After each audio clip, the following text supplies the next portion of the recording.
Welcome back to Good Morning Arizona. It is 9/11. Tomorrow is Earth Day, and McDonald's is helping to teach Valley students the importance of recycling. It's part of the Coffee Grounds Recycling Initiative, and Dave the Garden Guy is joining us from Madison Simus Elementary School, where they're using those grounds to help the school garden grow.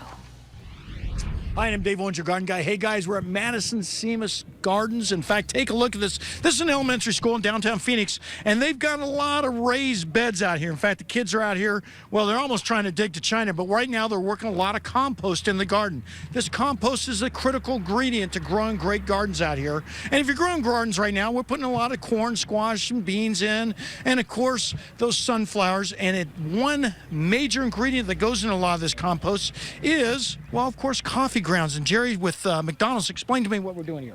We're talking about McDonald's McCafe School Garden Growers Program. Schools can come to McDonald's, pick up coffee grounds, so we can divert those coffee grounds into these flower beds instead of putting them into the landfills. And the most powerful word in the English language, it's all free, and it's real important. So we've got a couple of girls over here actually explaining to us how they're putting this compost together. Tell us exactly what you're doing here, Leilani. So right now we're combining the ingredients for compost for our DIGS Discovery is Growing Gardens at Simus program. Composting is just like making a cake. It requires several ingredients. We have them listed with our bone meal, blood meal, gypsum, worm castings, and of course our coffee grounds. We want to add them together so they break down. Right now this is a mulch. It'll take about 3 to 6 months for them to break down with turning and aeration. And then we also have our decomposers such as worms and fungi.